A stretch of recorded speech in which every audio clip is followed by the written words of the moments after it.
যারা বিএনপিকে খোঁচাখুচি করলে বিএনপি দেশে থাকতে পারবে না। আপনারা হুজুর লাগে নতুন নতুন ক্ষমতা পাইছে, হুজুর খোঁচাখুচি করলে বিএমপি দেশে থাকতে দিত না, বিএমপি দেশে থাকতে দিত না। হুজুর তো আগে আসছিলেন কই, হুজুর দেখো। আহারে চান্দু, তোমার কথা শুনে মনে হচ্ছে তোমরা বিএনপির লোকজন মনে হয় কোনোদিনও বাংলাদেশ থেকে অন্য দেশে গিয়ে পালিয়ে থাকো নাই।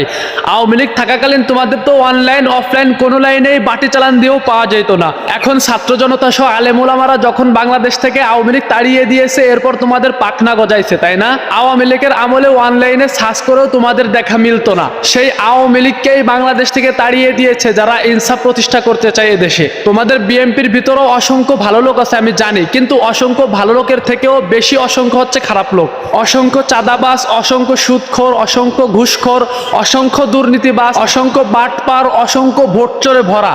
তো হানজালা ভাই মূলত তাদের উদ্দেশ্য করেই বলছে, যারা এই চোর বাটপার চাঁদাবাজ ভোট চোর, এদের উদ্দেশ্য করেই বলছে যে হানজালা যদি খোঁচাখুচি করে তাহলে তোমরা বাংলাদেশে থাকতে পারবা না রে।